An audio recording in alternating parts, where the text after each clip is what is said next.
necessitating a concerted focus on job creation and the encouragement of entrepreneurship.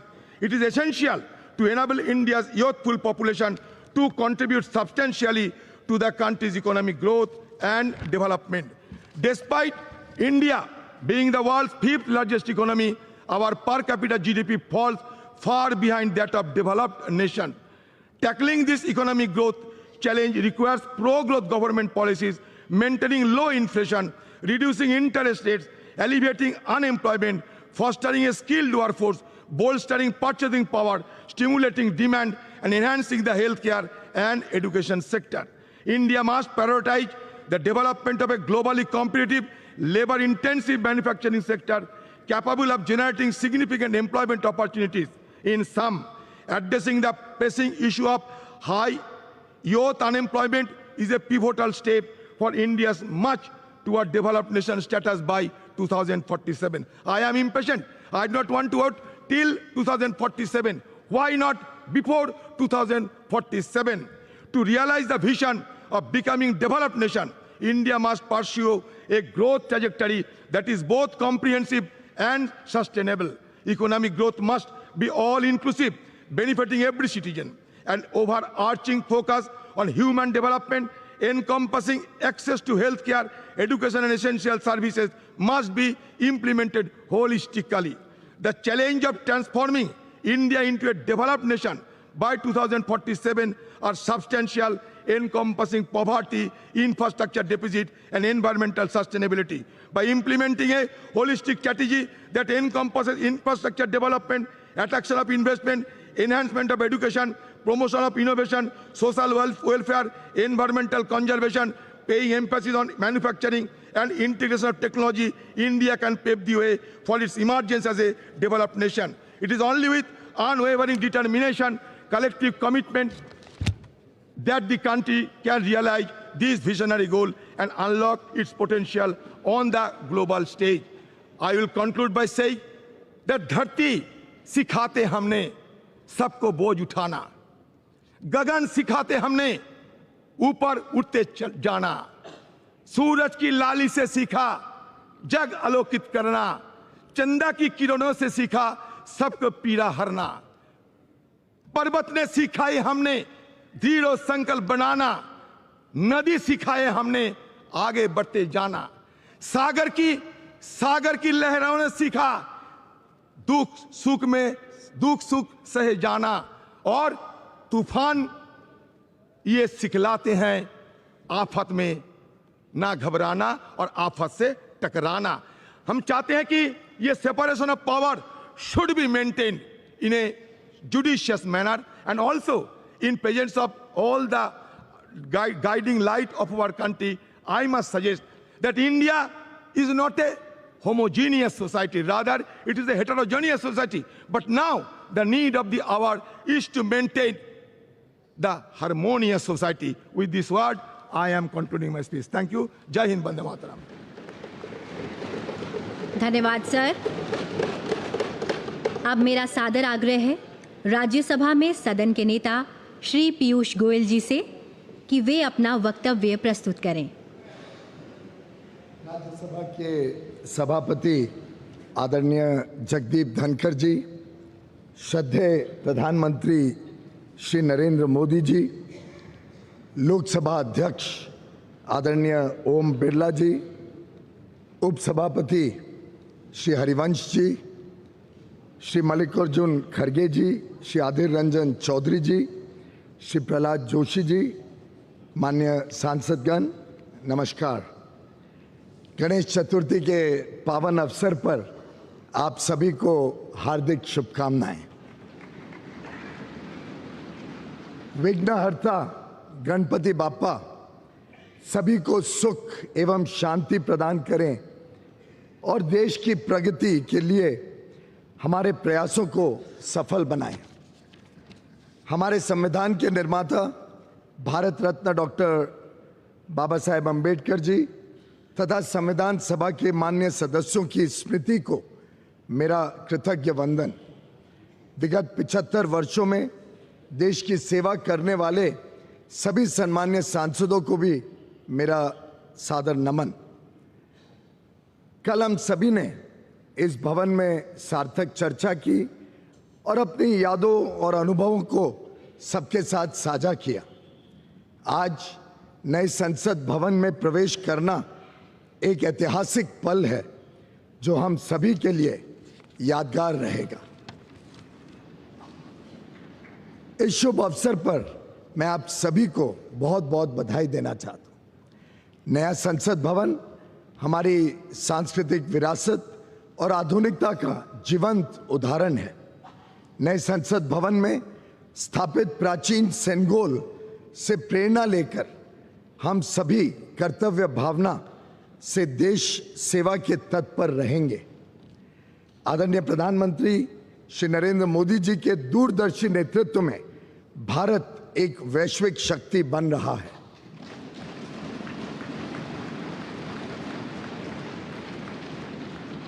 नया संसद भवन अपने विशाल और सुंदर स्वरूप में एक नए विश्वास से भरे आत्मनिर्भर भारत का पहचान बनेगा। पार्लियामेंट हमेशा से एकता का प्रतीक रहा है। यह हमारे संविधान के मूल्यों की सुरक्षा करता है, जो विभिन्न भाषाओं, संस्कृतियों और परंपराओं के बावजूद हमें एक राष्ट्र के रूप में बांधने का काम करता है। यहाँ अनुभव का ज्ञान और युवाओं की ऊर्जा मिलकर 140 करोड़ देशवासियों के उज्जवल भविष्य को आकार देने का काम करते रहेगी। और मैं समझता हूँ आज का दिन एक सकारात्मक सोच के साथ आगे बढ़ने का है। कई सारे विषय रहे, आज़ादी के बाद कई सारे चुनौतियां रहीं। शायद कई सारी चुनौतियां समय पे अगर समाधान कर दिया होता तो और जल्दी 2047 के पहले भी देश विकसित बन जाता। पर हमारे पास जो वर्ष मिले, जो काम करने का देश ने सेवा करने का मौका दिया, उसमें जो अभूतपूर्व प्रगति देश ने देखी है, मैं समझता हूं इसको आगे लेकर इस देश को नई ऊंचाइयों तक माननीय प्रधानमंत्री नरेंद्र मोदी जी के नेतृत्व में हम सब मिलकर काम करेंगे।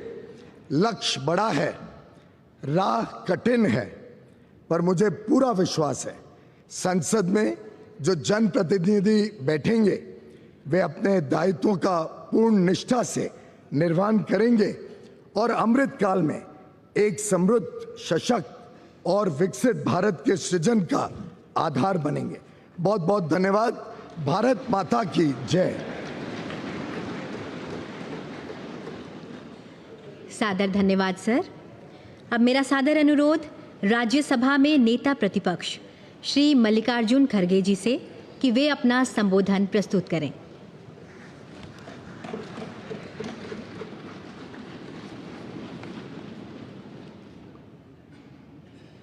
Honorable Vice President of India, Honorable Prime Minister, Honorable Speaker Lok Sabha, Honorable Leader of the Rajya Sabha, Honorable Shri Adiranjan Chaudhary ji, Honorable Minister of Parliamentary Affairs, Honorable Members of Parliament, and all the respected leaders.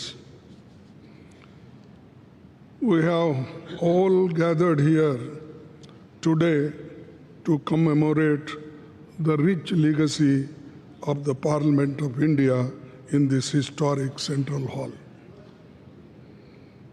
When we talk about Indian parliamentary heritage, the hallowed precinct of this Parliament House and the Central Hall, where we have gathered today, hold a very special significance.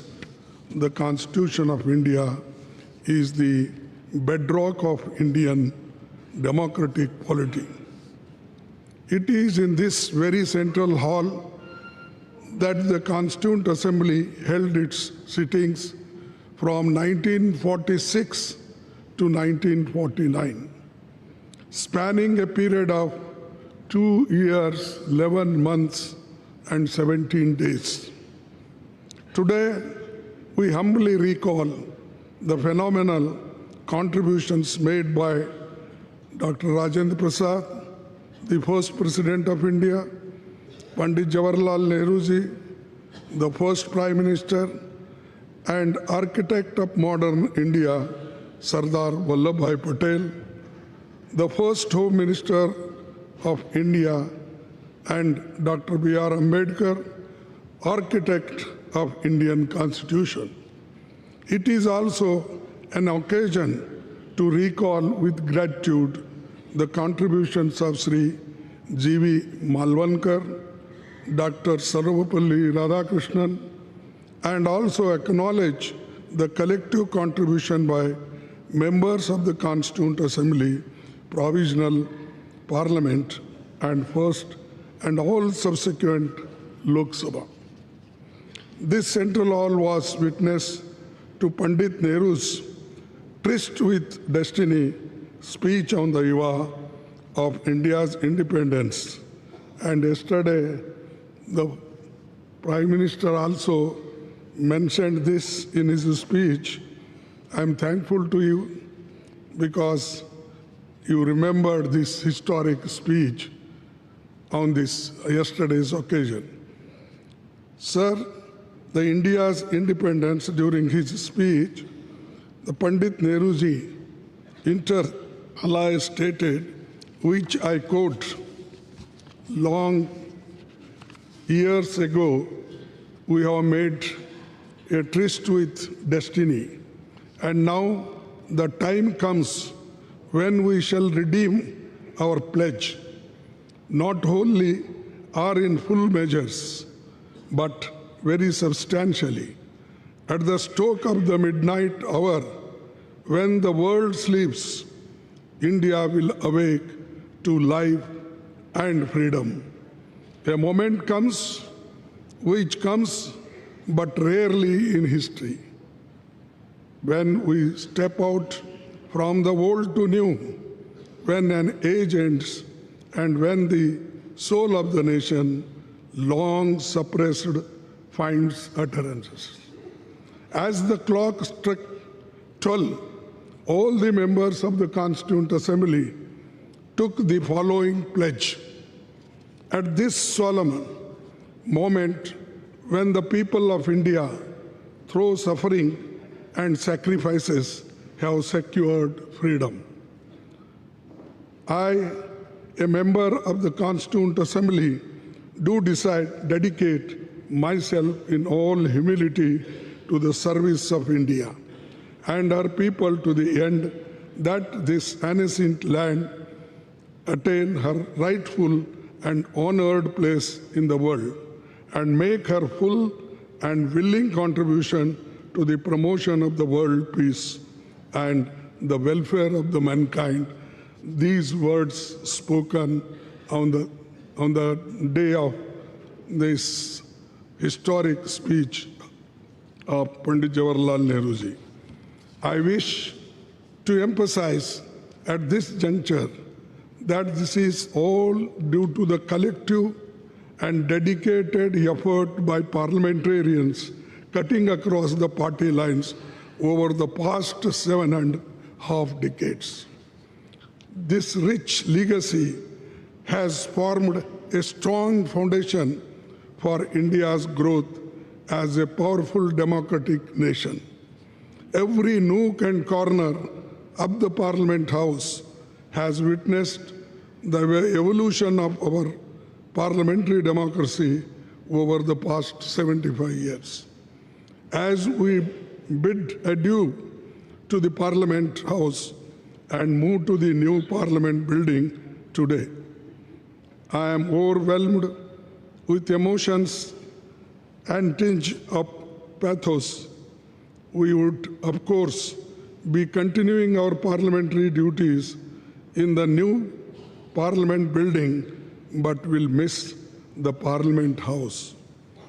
The success of the institution lies in the upholding constitutional values and ideals. The idea that institutions are sacrosanct and essential for the success is a fundamental principle in governance and development. We should commit ourselves to adhere to and preserving the constitutional values and parliamentary traditions as the country moves ahead in effectively performing parliamentary duties and in our endeavors for the growth of our nation. To build this country, forgetting our parties, political parties, we should be one to build the nation, to protect the nation, to protect the Constitution, to protect the democracy. This must be our aim.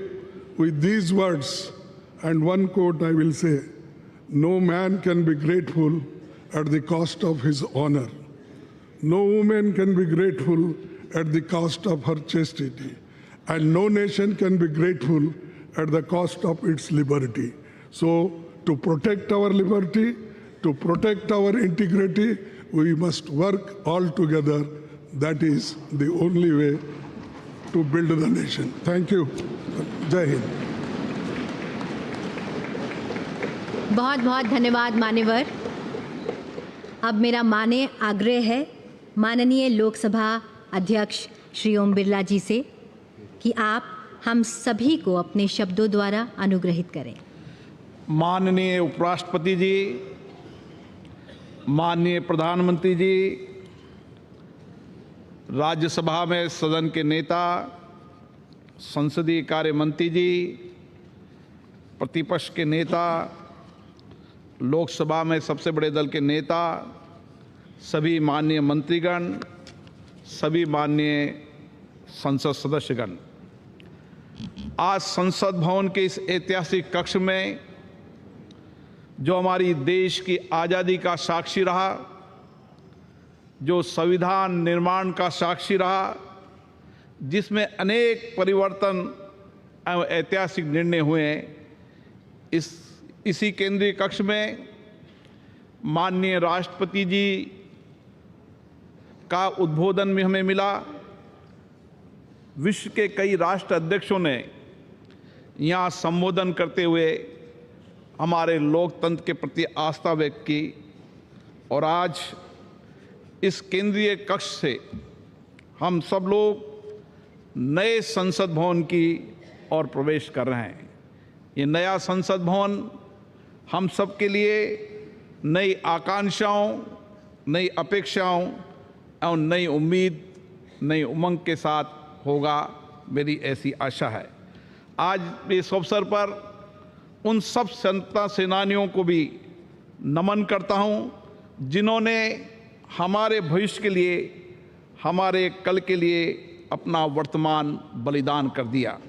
मैं आज उन महान नेताओं को भी नमन करता हूं, जिन्होंने इस केंद्रीय कक्ष में दुनिया का सबसे बड़ा संविधान निर्माण में अपना अमूल्य योगदान दिया, जिन्होंने देश में आर्थिक सामाजिक परिवर्तन लाने में अपना दायित्व निभाया। आज हम उन सभी मान्य सदस्यों को भी स्मरण कर रहे हैं, याद कर रहे हैं, जो हमारे बीच में नहीं रहे, लेकिन जिन्होंने अपने संवैधानिक दायित्वों का निर्वहन करते हुए देश की प्रगति में योगदान दिया।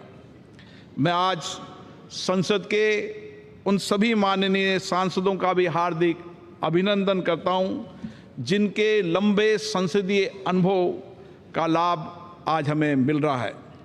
ये संसद भवन अनेक ऐतिहासिक घटनाओं, निर्णयों और परिवर्तनकारी कानूनों के निर्माण का साक्षी रहा है। हमारी संसद कई घटनाओं का मंच रही है, जिन्होंने 75 वर्षों में इस देश को एक ऐसा स्वरूप दिया है जो दुनिया में एक नई ताकत और सामर्थ्य रखता है। हमारी संसद देश की करोड़ों जनता की अभिव्यक्ति एवं भावनाओं का माध्यम रही है, जहां हमें लोकतांत्रिक संस्कृति के अनुरूप चर्चा और संवाद से अनेक चुनौतियों का समाधान निकाला है और कई श्रेष्ठतम प्रतिमान स्थापित किए हैं। इन 75 वर्ष की संसदीय लोकतंत्र की गौरवशाली यात्रा में हमने देश में कई क्रांतिकारी बदलाव भी किए। आज जनता नए भारत के लिए आकांक्षी है। आज लोगों को हमसे अपेक्षाएं बढ़ी है, आकांक्षाएं बढ़ी हैं, उम्मीद बढ़ी है। ऐसे में हमारी जिम्मेदारी और बढ़ जाती है कि हम अपने संवैधानिक दायित्वों का शुद्ध अंतर्करण से निर्वहन करें और उनकी अपेक्षाओं, आकांक्षाओं और उम्मीदों को पूरा करें और आकांक्षी भारत के सपनों को साकार करें। मान्यवर, हम सबका सौभाग्य है कि हम ऐसे कालखंड के जनप्रतिनिधि हैं जिस समय भारत हर क्षेत्र में तेजी से आगे बढ़ रहा है। हमारी लोकतांत्रिक संस्कृति और हमारा श्रेष्ठ नेतृत्व के कारण हम पूरे विश्व को एक परिवार के रूप में लेकर वैश्विक चुनौतियों का समाधान के लिए भारत एक सार्थक भूमिका निभा रहा है। आज हम नए भवन में प्रवेश कर रहे हैं। नए भवन में प्रवेश करते समय विकसित भारत बनाने की हमारी प्रतिबद्धता को हम दोहराने का अवसर भी है। हमारा संकल्प है कि हम इसी संसदीय लोकतंत्र से सामूहिक चर्चा, संवाद, सहमति, असहमति और कठिन परिश्रम से सारे देश की जनभागीदारी के साथ इन आकांक्षाओं को पूरा करेंगे। विश्व के सबसे बड़े संसदीय लोकतंत्र होने के नाते हमारी जिम्मेदारी और बढ़ जाती है। इसलिए आवश्यक है कि हमारी संसद हर एक मुद्दे पर चर्चा करे, सार्थक सकारात्मक दिशा दे, कानून बनाते समय सारगर्भित चर्चा हो, सकारात्मक के साथ चर्चा हो, ताकि हम देश को और अधिक समर्थ एवं समर्थ बना सकें। और इसमें हमारी संसद की उल्लेखनीय भूमिका होनी चाहिए। आज़ादी के इस अमृत काल में हम 2047 तक विकसित भारत के निर्माण के लक्ष्य को लेकर चल रहे हैं। विकसित भारत बनाने का ये लक्ष्य हमारी संसद के माध्यम से साकार होगा। हम ऐसे संकल्प की प्रतिबद्धता के साथ नए भवन में प्रवेश करेंगे जहां हमारी भागीदारी भी होगी, जनता की अपेक्षाएं भी पूरी होगी और नए आकांक्षी भारत और 2047 में विकसित भारत के सपने को भी पूरा पकाएंगे। आज गणेश चतुर्थी के शुभ दिन, ऐसे शुभ दिन पर अच्छी परंपराएं, अच्छी परिपाटियां, अच्छी प्रथाएं, अच्छे अनुभव हम साथ लेकर जाएं और नए संसद भवन में उनको स्थापित करें ताकि विश्व के लिए भारत का लोकतंत्र मार्गदर्शक बन सके। नया भवन हमारे देश की आकांक्षी जनता के लिए परिणामदायक हो, परिवर्तनकारी हो, ताकि हमारे संविधान निर्माताओं ने समानता, न्याय और बंधुता का जो संदेश दिया है उसे हम पूरा कर सके। हम अपनी संसद को देश की जनता की सेवा में सच्चे भाव से समर्पित करें।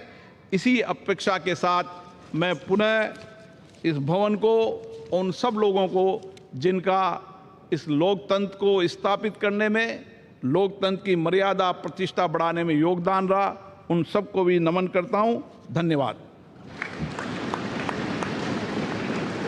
बहुत बहुत धन्यवाद मान्यवर।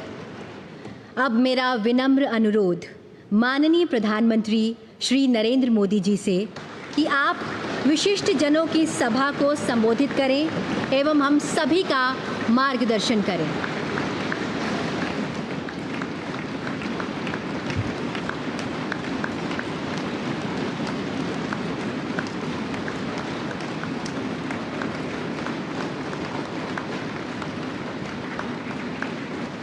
आदरणीय उपराष्ट्रपति जी, आदरणीय स्पीकर महोदय, मंच पर विराजमान सभी वरिष्ठ महानुभाव और 140 करोड़ देशवासियों के प्रतिनिधि, सभी माननीय सांसदगण, आपको और देशवासियों को गणेश चतुर्थी की अनेक अनेक शुभकामनाएं।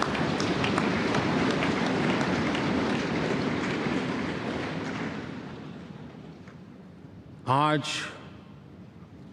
नए संसद भवन में हम सब मिलकर के नए भविष्य का श्री गणेश करने जा रहे हैं।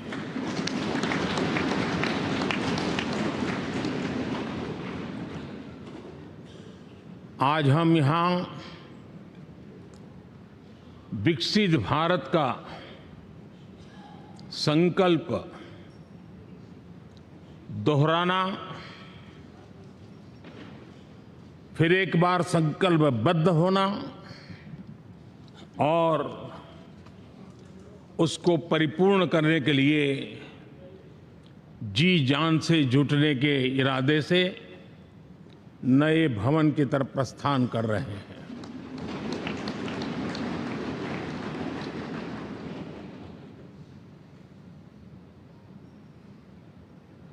सम्माननीय सभागृह, ये भवन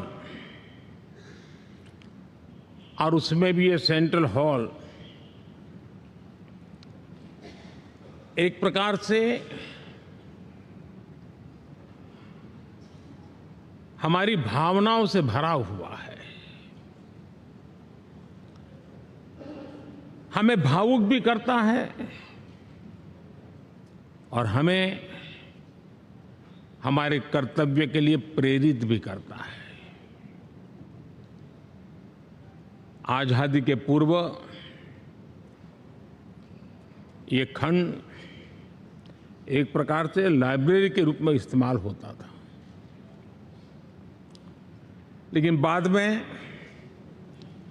संविधान सभा की बैठकें यहाँ शुरू हुई और उन संविधान सभा की बैठकों के द्वारा गहन चर्चा विचारणा कर करके हमारा संविधान यहीं पर आकार लिया। यहीं पर 1947 में अंग्रेजी हुकूमत ने सत्ता हस्तांतरण किया, उस प्रक्रिया का भी साक्षी हमारा ये सेंट्रल हॉल है। इसी सेंट्रल हॉल में भारत के तिरंगे को अपनाया गया, हमारे राष्ट्रगान को अपनाया गया और ऐतिहासिक अवसरों पर आजादी के बाद भी सभी सरकारों के दरमियान अनेक अवसर आए जब दोनों सदनों ने मिलकर के यहाँ पर भारत के भाग्य को गढ़ने के पर विचार किया, सहमति बनाई और निर्णय भी किए। 1952 के बाद दुनिया के करीब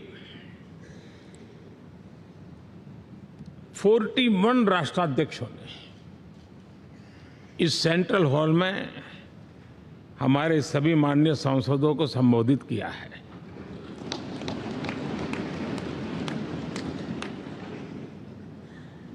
हमारे राष्ट्रपति महोदयों के द्वारा 86 बार यहां संबोधन किया गया है।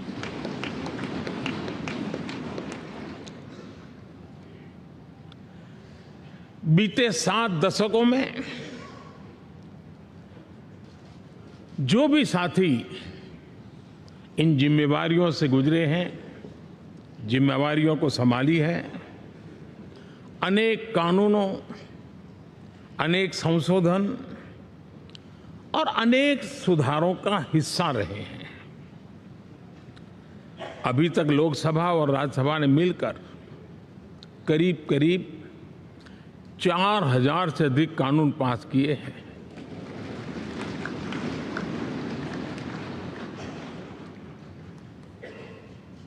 और कभी जरूरत पड़ी तो जॉइंट सेशन के माध्यम से भी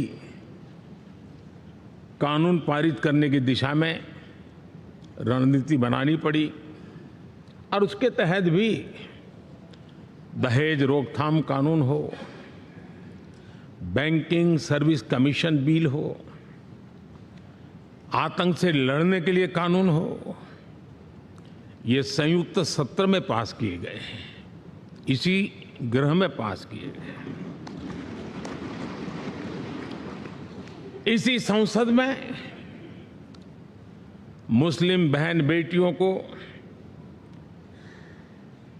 न्याय की जो प्रतीक्षा थी, शाहबानो केस के कारण कुछ गाड़ी उल्टी पार्टी पर चढ़ गई थी, इसी सदन ने हमारी उस गलतियों को ठीक किया और 3 तलाक विरुद्ध कानून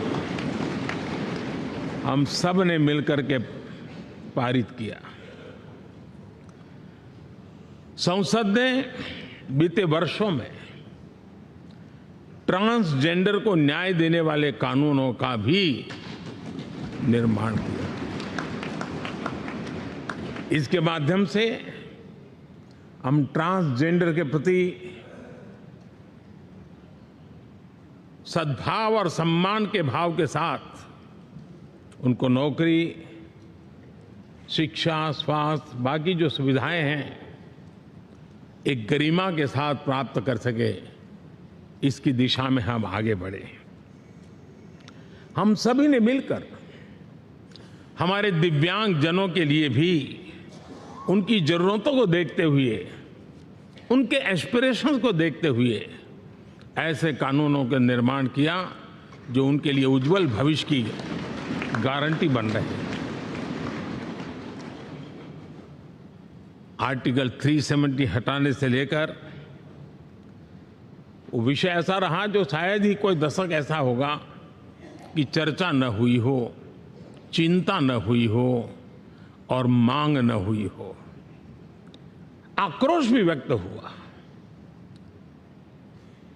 सभागृह में भी हुआ, सभागृह के बाहर भी हुआ, लेकिन हम सबका सौभाग्य है कि हमें सदन में आर्टिकल 370 से मुक्ति पाने का, अलगाववाद, आतंकवाद के खिलाफ लड़ाई लड़ने का एक बड़ा महत्वपूर्ण कदम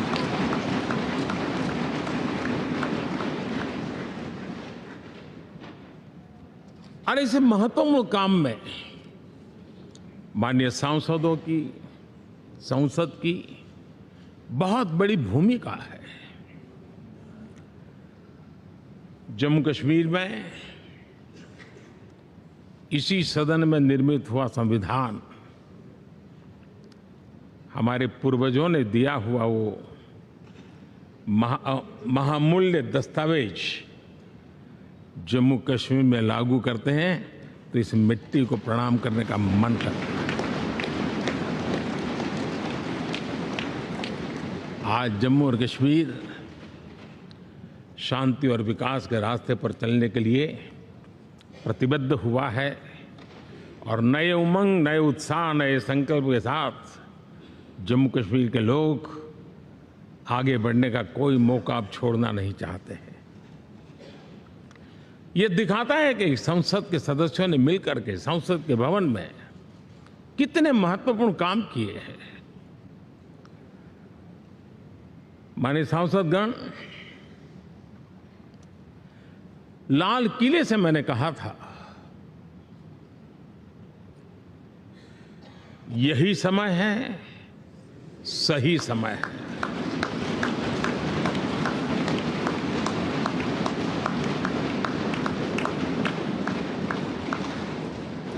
एक के बाद एक घटनाओं की तरफ हम नजर करेंगे। हर घटना इस बात का गवाह दे रही है कि आज भारत एक नई चेतना के साथ पुनर्जागृत हो चुका है।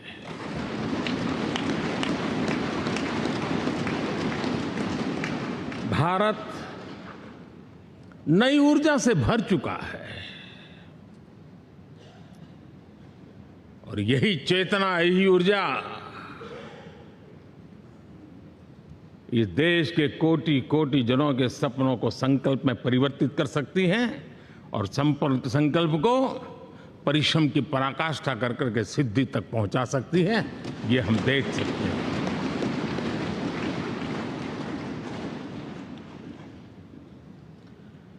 और मेरा विश्वास है, देश जिस दिशा में चल पड़ा है, इच्छित परिणाम अवश्य प्राप्त होंगे।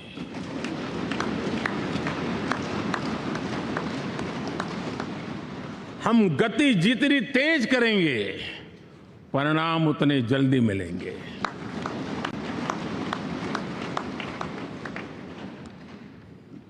आज भारत 5वीं अर्थव्यवस्था पर पहुंचा है, लेकिन पहले 3 में पहुंचने के संकल्प के साथ बढ़ रहा है।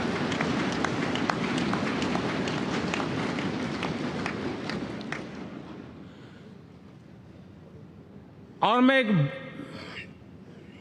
जिस स्थान पर बैठा हूं, जो जानकारियां प्राप्त होती है, उसके आधार पर विश्व के गणमान्य लोगों से बातचीत करता हूं, उसके आधार पर मैं बड़े विश्वास से कह रहा हूं,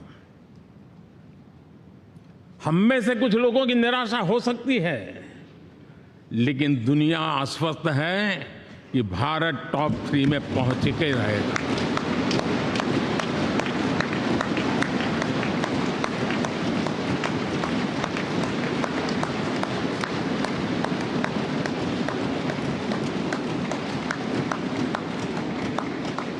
भारत का बैंकिंग सेक्टर आज अपनी मजबूती के कारण से फिर एक बार दुनिया में सकारात्मक चर्चा का केंद्र बना हुआ है।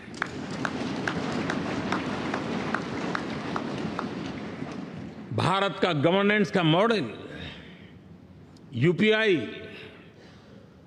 डिजिटल स्टैक, मैं इस G20 में देख रहा था, मैंने बाली में भी देखा। टेक्नोलॉजी की दुनिया को लेकर के भारत का नौजवान जिस प्रकार से आगे बढ़ रहा है, पूरे विश्व के लिए कौतुक भी है, आकर्षण भी है और स्वीकृति भी है।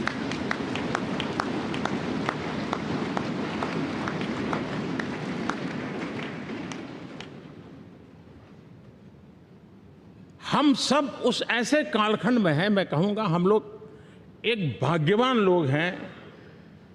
ऐसी भाग्यवान समय में हमें कुछ दायित्व निभाने का अवसर आया है और हमारा सबसे बड़ा भाग्य है कि आज इंडियन एस्पिरेशंस उस ऊंचाई पर हैं जो शायद पिछले 1000 साल में नहीं रहे होंगे।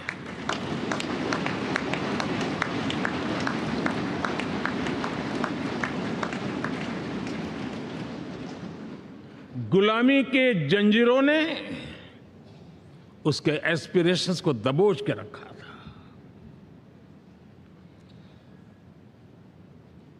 उसकी भावनाओं को तहस नहस कर दिया था।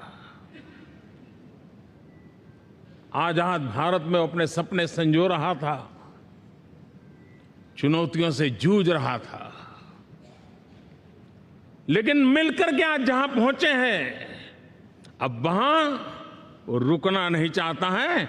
वो एस्पिरेशनल सोसाइटी के साथ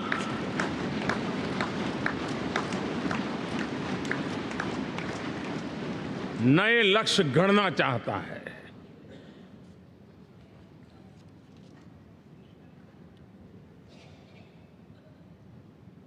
जब एस्पिरेशन सोसाइटी सपने संजोते ही हो, संकल्प लेकर के निकल पड़ी हो, तब पुराने कानूनों से मुक्ति पाकर नए कानूनों का निर्माण करके उज्जवल भविष्य के लिए एक मार्ग प्रशस्त करने का दायित्व हम सभी सांसदों का सविशेष होता है। संसद में बनने वाला हर कानून, संसद में होने वाली हर चर्चा, संसद से जाने वाला हर संकेत इंडियन एस्पिरेशन को बढ़ावा देने के लिए ही होना चाहिए। ये हम सबकी भावना भी है, कर्तव्य भी है और एक एक देशवासी की हमसे अपेक्षा भी है।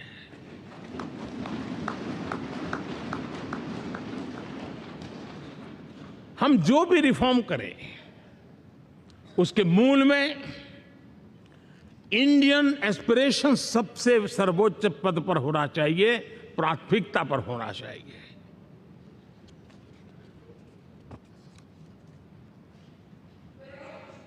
लेकिन मैं बहुत सोच समझ करके कहना चाहता हूं, क्या कभी छोटे कैनवास पर कोई बड़ा चित्र बना सकता है क्या?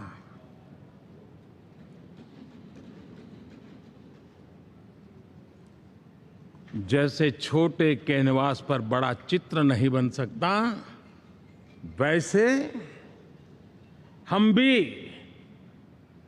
अगर हमारे सोचने के कैनवास को बड़ा नहीं कर सकते तो भव्य भारत का चित्र भी हम नहीं अंकित कर सकते।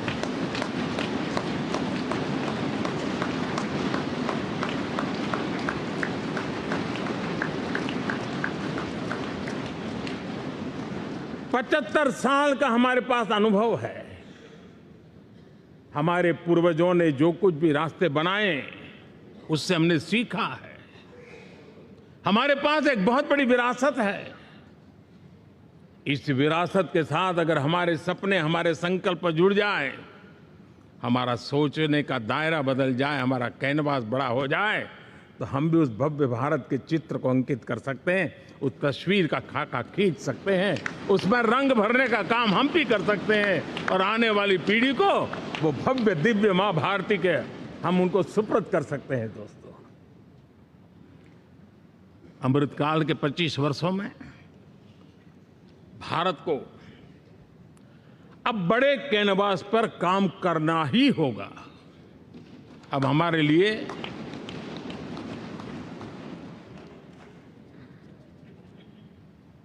छोटी छोटी चीजों में उलझना वो वक्त चला गया है।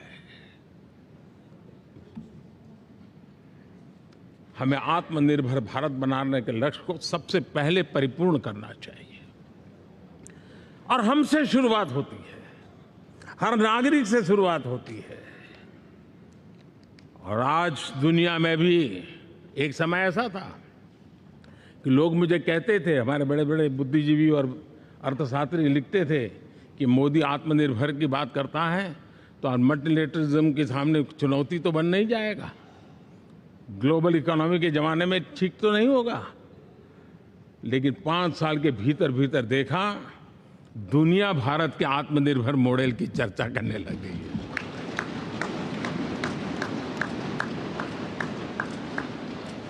और कौन हिंदुस्तानी नहीं चाहेगा कि डिफेंस सेक्टर में आत्मनिर्भर हो, एनर्जी सेक्टर में हम आत्मनिर्भर हो, एडिबल ऑयल,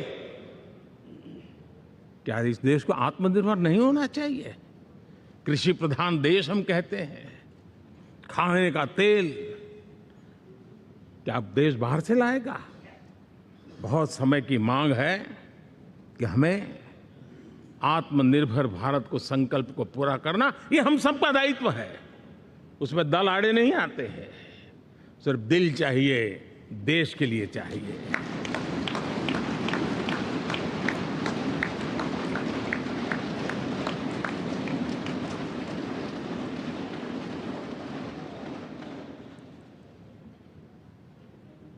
हमें अब मैन्युफैक्चरिंग सेक्टर में दुनिया में सर्वश्रेष्ठ बनने की दिशा में ही कदम रखने होंगे। और मैंने इकबाल लाल किले से कहा था, जीरो डिफेक्ट जीरो इफेक्ट।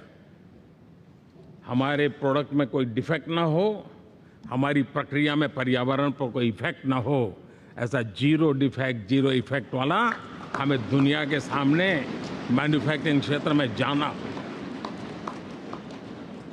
हमारे डिजाइनर,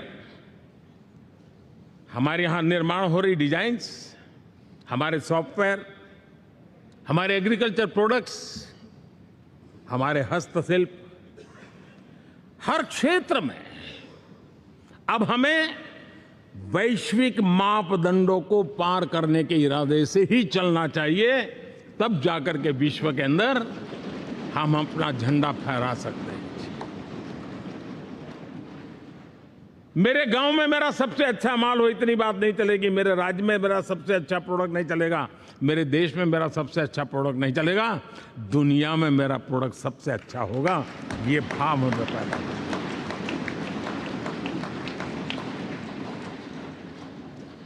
हमारी यूनिवर्सिटीज दुनिया के अंदर टॉप रैंकिंग में आए, अब इसमें हमें पीछे नहीं रहना है। हमारे शिक्षा जगत को नई नेशनल एजुकेशन पॉलिसी मिली है, एक खुलापन है, सर्व स्वीकृत बनी है, उसके सहारे अब हमें चल पड़ना है। और दुनिया के टॉप मोस्ट यूनिवर्सिटीज में अभी जब G20 में विश्व के मेहमान आए तो मैंने नालंदा की एक तस्वीर रखी थी वहाँ, और जब मैं दुनिया को कहता था 1500 साल पहले मेरे देश में दुनिया की उत्तम से उत्तम यूनिवर्सिटी हुआ करती थी, तो उन सुनते ही रह जाते थे। लेकिन हमें उसे प्रेरणा लेनी है, पर प्राप्त तो अभी करके रहना है, ये हमारा संकल्प होना चाहिए। आज हमारे देश का नौजवान खेल जगत के अंदर दुनिया में हमारी पहचान बना रहा है। टियर 2, टियर 3 सिटी से, गांव, गरीब परिवारों से, गांव से देश के नौजवान, देश की बेटे बेटियां आज खेलकूद के जगत जीवन में हमारा नाम रोशन कर रही है। लेकिन देश चाहता है और देश का संकल्प होना चाहिए कि अब खेलकूद के हर पोडियम पे हमारा तिरंगा भी लहराता होगा।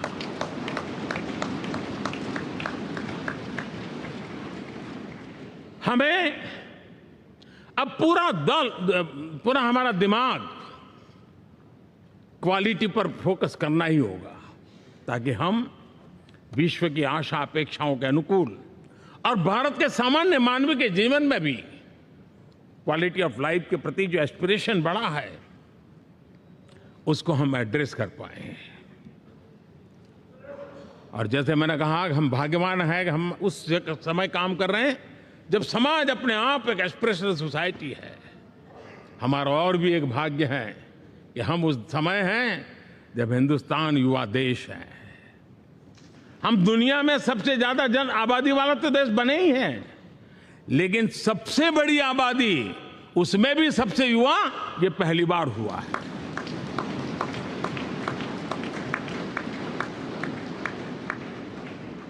जिस देश के पास ये युवा शक्ति हो, युवा सामर्थ्य हो, तब हमें उसकी टैलेंट पे भरोसा है, हमें उसकी संकल्प शक्ति पे भरोसा है, उसकी साहस में हमें भरोसा है। और इसलिए हम चाहते हैं कि दुनिया में भारत का युवा अग्रिम पंक्ति में नजर आना चाहिए, वो स्थिति पैदा होनी चाहिए। आज पूरी दुनिया को स्किल मैन पावर की बहुत बड़ी जरूरत है, और भारत विश्व की इस आवश्यकता की पूर्ति के लिए अपने आप को सज्ज कर सकता है और उन आवश्यकताओं को पूरी कर करके दुनिया में अपनी एक जगह भी बना सकता है। और इसलिए विश्व में उनकी आवश्यकता के लिए किस प्रकार के मैन पावर की जरूरत है, किस प्रकार के उनको ह्यूमन रिसोर्स की जरूरत है, उस स्किल मैपिंग का काम भी चल रहा है। और उस स्किल मैपिंग के अनुसार भारत के अंदर स्किल डेवलपमेंट की तरफ हम बल दे रहे हैं और जितना ज़्यादा हम स्किल डेवलपमेंट पर बल देंगे, भारत के नौजवानों का सामर्थ्य विश्व में अपना डंका बजाने में कोई कमी नहीं रखेगा। और हिंदुस्तानी जहां गया है उसने अच्छाई की छाप छोड़ी है, कुछ कर गुजरने की छाप छोड़ी है। ये सामर्थ्य हमारे अंदर पहले से पड़ा हुआ है और हमारे पहले जो लोग गए हैं उन्होंने इससे छवि भी बना के रखी हुई है। आपने देखा होगा पिछले दिनों करीब 150 नर्सिंग कॉलेज एक साथ खोलने का निर्णय किया। पूरे दुनिया में बहुत बड़ी रिक्वायरमेंट है नर्सिंग की। हमारी बहन, हमारी बेटियां, हमारे बेटे उस क्षेत्र में दुनिया में पहुंच सकते हैं, आसानी से पहुंच सकते हैं। पूरे विश्व की जरूरत है और ये तो मानवता का काम है जिसमें हम पीछे नहीं रहेंगे।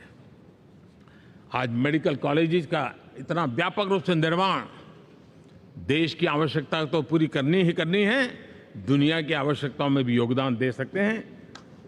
कहने का तात्पर्य यही है, हर छोटी चीज पर बारीकी से ध्यान देते हुए, उस पर अपना ध्यान केंद्रित करते हुए हमें आगे बढ़ना है। हमें भविष्य के लिए सही समय पर सही फैसले भी लेने होते हैं। हम फैसलों को टाल नहीं सकते हैं। हम राजनीतिक लाभ नुकसान के गणा भाग के अंदर अपने आप को बंधी नहीं बना सकते हैं।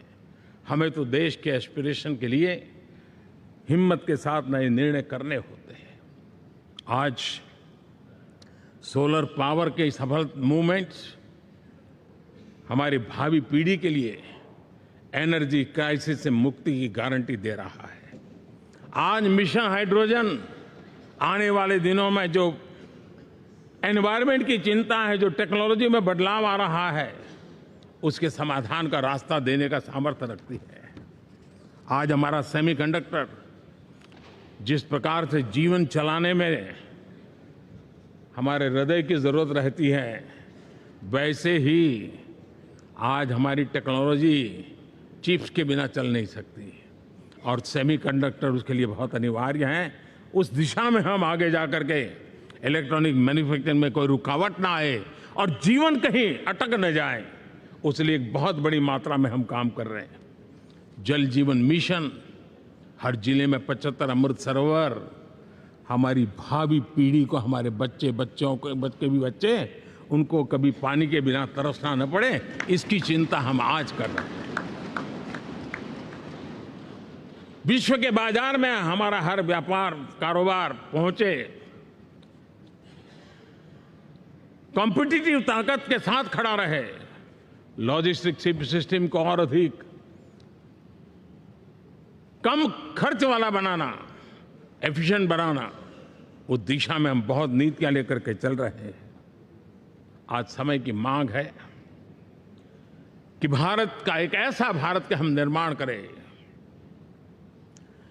नॉलेज, इनोवेशन, ये समय की मांग है और दुनिया में हमें अग्रिम पंक्ति में जाने का ये रास्ता भी है। और इसीलिए पिछले हमने समय नेशनल एजुकेशन पॉलिसी के साथ साथ टेक्नोलॉजी के बढ़ावे के लिए हमने रिसर्च और इनोवेशन का एक कानून भी पारित किया है, ताकि हमारे देश के नौजवानों को इस इनोवेशन के और चंद्रयान 3 की सफलता के बाद देश के नौजवानों के मन में विज्ञान की तरफ आकर्षण बढ़ रहा है। हमें मौका गंवाना नहीं है।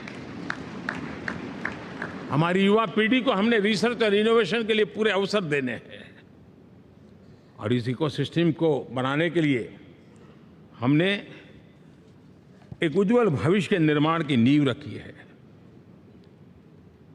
आदरणीय बंधुगण, सामाजिक न्याय ये हमारी पहली शर्त है। बिना सामाजिक न्याय, बिना संतुलन, बिना समभाव, बिना समत्व हम इच्छित परिणामों को घर के भीतर प्राप्त नहीं कर सकते। लेकिन सामाजिक न्याय की चर्चा बहुत सीमित बन के रह गई। हमें उसको व्यापक रूप में देखना होगा। हम किसी गरीब को कोई सुविधा दें, किसी समाज में दबे कुचले व्यक्ति को कोई सुविधा दें, वो तो सामाजिक न्याय की एक प्रक्रिया है। लेकिन उसके घर तक पक्की सड़क बन जाए ना, वो भी सामाजिक न्याय के लिए उसको मजबूती देती है। उसके घर के नजदीक में बच्चों के लिए अगर स्कूल खुल जाए तो वो भी उसको सामाजिक न्याय की मजबूती देती है। उसको बिना खर्च अगर आरोग्य में समय की जरूरत पड़े वो मिले, तब जाकर के सामाजिक न्याय की मजबूती मिलती है। और इसलिए जिस प्रकार से समाज व्यवस्था में सामाजिक न्याय जरूरत है, वैसा ही राष्ट्र व्यवस्था में सामाजिक न्याय की आवश्यकता है। अब देश का कोई हिस्सा पीछे रह जाए, अविकसित रह जाए, ये भी सामाजिक न्याय के खिलाफ है। दुर्भाग्य से देश का पूर्वी इलाका, भारत का पूर्वी भाग जो समृद्धि से भरा हुआ है, लेकिन वहां के नौजवानों को रोजगार के लिए दूसरे इलाके में जाना पड़ रहा है। ये स्थिति हमें बदलनी है। हमारे देश के उस पूर्वी भाव को, इलाका को समृद्ध बना करके सामाजिक न्याय की मजबूती भी हमने देनी है। असंतुलित विकास, शरीर कितना भी स्वस्थ क्यों न हो, लेकिन एक उंगली को भी अगर लकवा मार गया है तो शरीर स्वस्थ नहीं माना जाता है। भारत कितना ही समृद्ध हो, लेकिन कोई अंग उसका दुर्बल रह जाए तो भारत समृद्धि में पीछे है, मानना पड़ेगा। और इसलिए हम सर्वांगीण विकास के पक्ष में, सामाजिक न्याय की उस ऊंचाई को प्राप्त करने के पक्ष में, दिशा में हमें आगे बढ़ना है। चाहे पूर्वी भारत हो, चाहे नॉर्थ ईस्ट हो, हमें उन चीजों को प्राप्त करना। और उसी लिए जो रणनीति कितनी सफल हुई है, 100 एस्पिरेशनल डिस्ट्रिक्ट पर विशेष काम किया, नौजवान अफसरों को लगाया गया, एक स्ट्रेटेजी बनाई गई। आज दुनिया उस मॉडल की चर्चा कर रही है। और आज 100 डिस्ट्रिक्ट देश के कोने कोने में जो पीछे माने जाते थे, उसको बोझ मान लिया गया था। आज स्थिति ये बनी है कि 100 डिस्ट्रिक्ट अपने अपने राज्य में लीड कर रहे हैं, राज्य की एवरेज से भी ऊपर जा रहे हैं। और इस सफलता को देख करके, सामाजिक न्याय की इस भावना को मजबूत करते हुए 100 डिस्ट्रिक्ट में से आगे बढ़ करके अब जमीनी स्तर पर ले जाने के लिए 500 ब्लॉक तक उनको एस्पिरेशनल डिस्ट्रिक्ट ब्लॉक के नाते आइडेंटिफाई करके उसको मजबूती करने देने का काम चल रहा है। और मुझे विश्वास है ये एस्पिरेशनल ब्लॉक्स है, वो एक विकास का नया मॉडल बनने वाले हैं। वो एक प्रकार से देश के विकास के एक नए ऊर्जा केंद्र बनने की संभावना रखते हैं। और उस दिशा में भी हम आगे बढ़ रहे हैं। माननीय सांसदगण, आज विश्व की नजर भारत पर है। शीत युद्ध के समय हमारी पहचान गुटनिरपेक्ष देश के रूप में रही। उस समय की जो जरूरत थी, उसके जो लाभ होने थे, उस समय से हम गुजरे हैं। लेकिन अब भारत का स्थान कुछ और बना है। और इसलिए उस समय गुटनिरपेक्ष की अवस्था आवश्यक होगी। आज हम उस नीति को लेकर के चल रहे हैं, जिस नीति को अगर हमें पहचानना है तो विश्व मित्र के रूप में हम आगे बढ़ रहे हैं। हम दुनिया से मित्रता कर रहे हैं, दुनिया हमारे में मित्र खोज रही है। ये शायद विश्व में एक भारत ने, और दूरी नहीं, हो सके उतनी निकटता, उस रास्ते पर चल करके भी हम अपने विश्व मित्र के रूप में भाव आज सफलतापूर्वक आगे बढ़ा रहे हैं। और मुझे लगता है कि इसका लाभ आज भारत को हो रहा है। भारत आज दुनिया के लिए एक स्टेबल सप्लाई चेन के रूप में उभर रहा है। और आज विश्व की ये जरूरत है। और उस आवश्यकता की पूर्ति करने का काम G20 में भारत ग्लोबल साउथ के आवाज बनकर के उभरा है। ये बीज G20 समिट में जो बीज बोया गया है, मेरे देशवासी आने वाले समय देखेंगे कि वो ऐसा वटवृक्ष बनने वाला है, ऐसा वटवृक्ष बनने वाला है, विश्वास का ऐसा वटवृक्ष बनने वाला है, जिसकी साया में आने वाली पीढ़ियां सदियों तक एक गर्व के साथ अपना सीना तान करके खड़ी रहेगी। ये मुझे विश्वास है।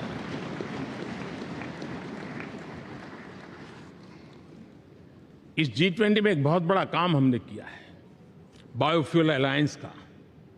हम विश्व के नेतृत्व करते रहे, दिशा दे रहे हैं, और विश्व को बायोफ्यूल अलायंस में दुनिया के सभी देश देखते ही देखते उसकी सदस्यता ले रहे थे, और एक बहुत बड़ा आंदोलन खड़ा होने जा रहा है, और जिसका नेतृत्व ये हमारा भारत कर रहा है। छोटे छोटे महाद्वीप, उनके साथ भी आर्थिक कॉरिडोर बनाने की दिशा में हमने बड़ी मजबूती के साथ कदम उठाए हैं। आदरणीय बंधुगण, आदरणीय उपराष्ट्रपति जी, आदरणीय स्पीकर महोदय, आज हम यहां से विदाई लेकर के नए भवन में जा रहे हैं, संसद के नए भवन में बैठने वाले हैं, और ये शुभ है, गणेश चतुर्थी के दिन बैठ रहे हैं।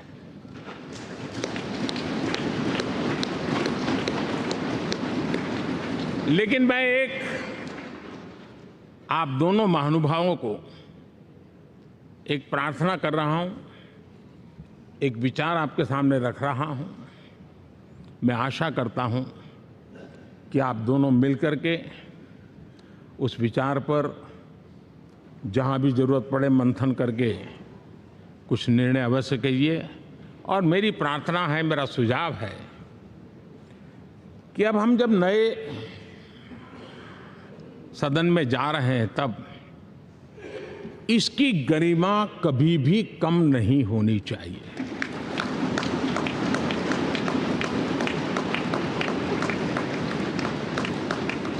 इसे सिर्फ पुरानी पार्लियामेंट कह करके छोड़ दें, ऐसा नहीं होना चाहिए।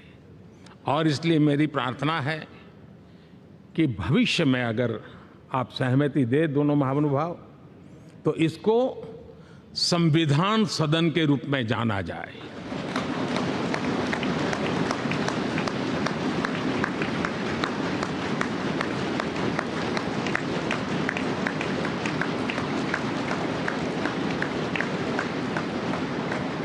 ताकि ये हमेशा हमारे रक्षा के लिए हमारी जीवन प्रेरणा बनी रहेगी। और जब संविधान सदन कहेंगे, तब उन महापुरुषों का याद भी उसके साथ जुड़ जाएगी जो कभी संविधान सभा में यहाँ बैठा करते थे, गणमान्य महापुरुष बैठा करते थे। और इसलिए भावी पीढ़ी को ये तोहफा भी देने का अवसर हमें जाने नहीं देना चाहिए। मैं फिर एक बार इस पवित्र भूमि को प्रणाम करता हूँ।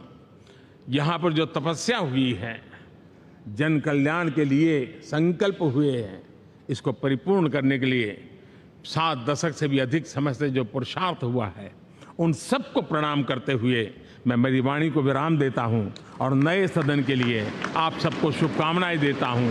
बहुत बहुत धन्यवाद।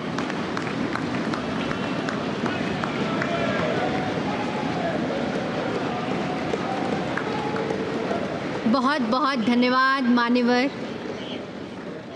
अब मेरा विनम्र निवेदन माननीय उपराष्ट्रपति जी एवं राज्यसभा सभापति श्री जगदीप धनखड़ जी से कि आप हम सभी का मार्ग प्रशस्त करें।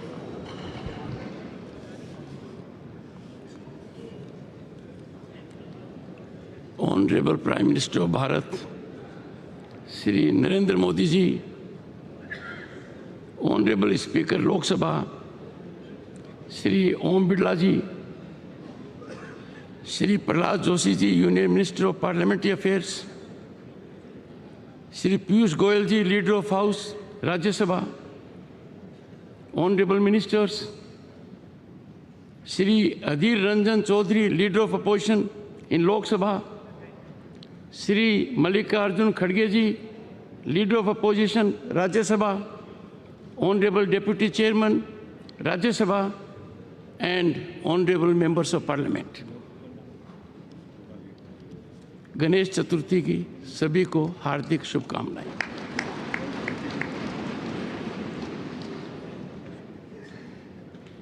माननीय प्रधानमंत्री जी ने अचानक होमवर्क दे दिया और प्रधानमंत्री जी के बाद बोलना अपने आप में बहुत बड़ी चुनौती है।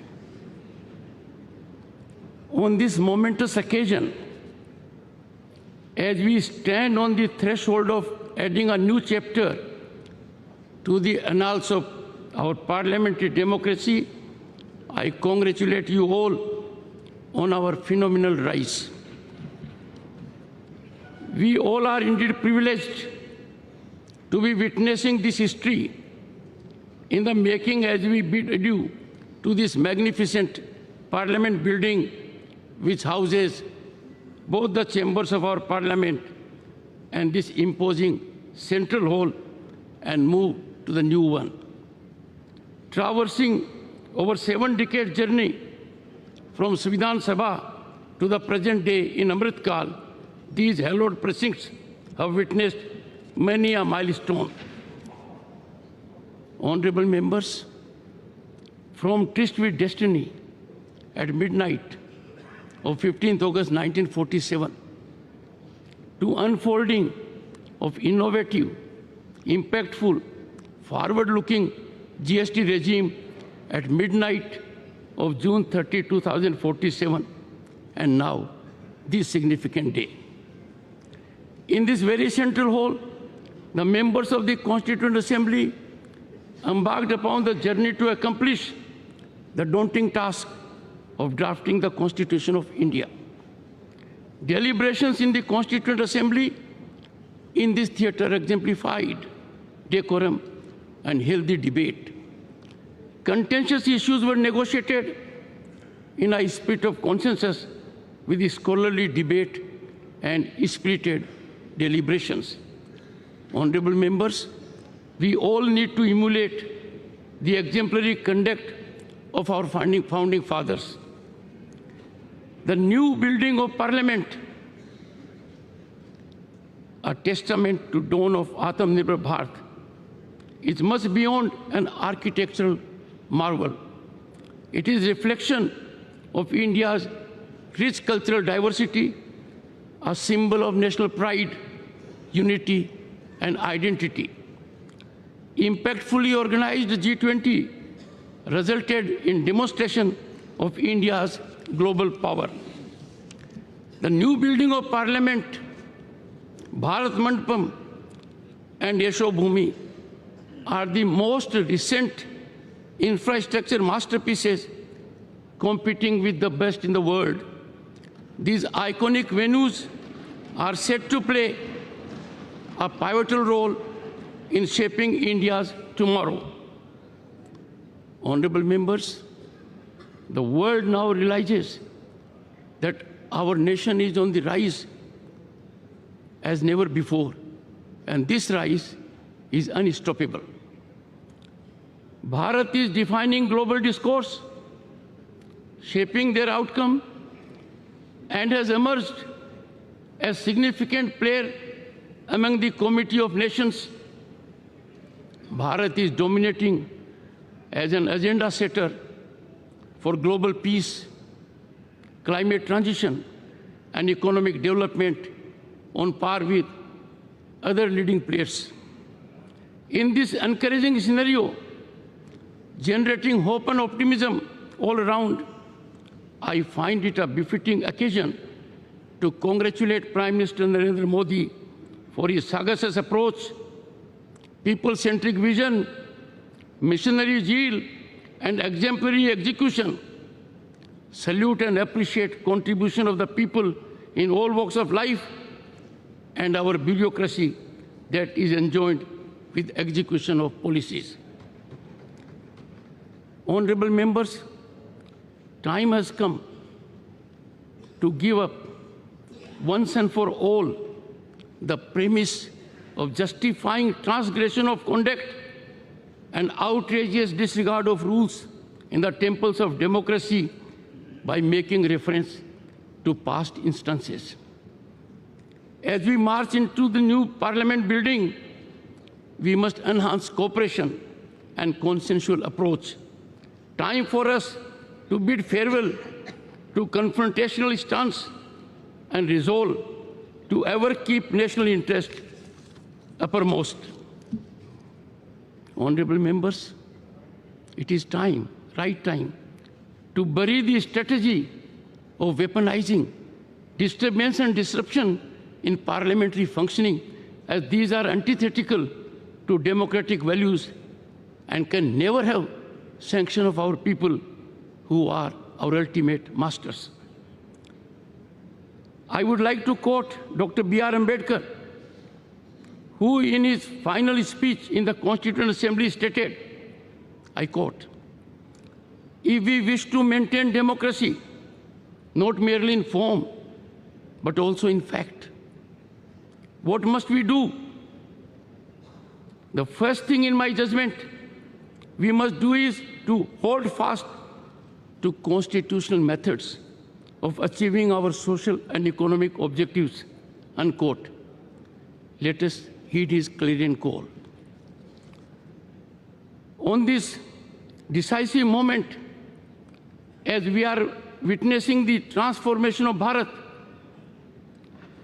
appreciations to Prime Minister Narendra Modi's vision and sagacity for fructifying tryst with modernity. We had tryst with destiny in 1947. We are lucky and fortunate by efforts of the Prime Minister that we are having today tryst with modernity for over 1 billion hearts. His role in this monumental task of shaping the destiny of 1/6 of humanity would forever be etched in history. Honorable members, this historic walk to the new building of Parliament in Amrit Kal be the march to Bharat at 2047 as developed a nation. Let us in togetherness make the new chambers of the Parliament the sanctum sanctorum of our temple of democracy. Jai Hind.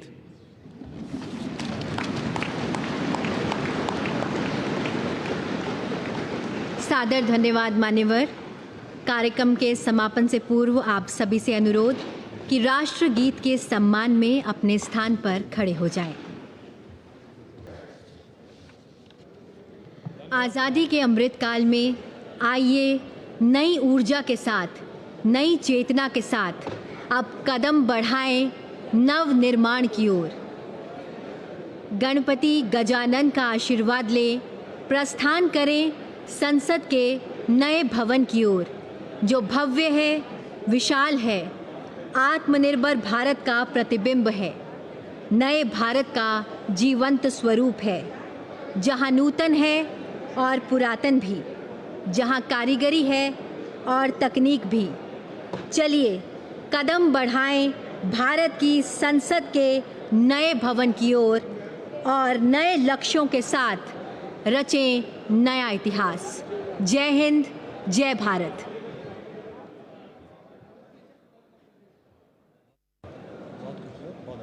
Have it. Send a hello to me on WhatsApp. I don't have a number. Sunset TV वाले में हो आप?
कार्यक्रम को संबोधित किया।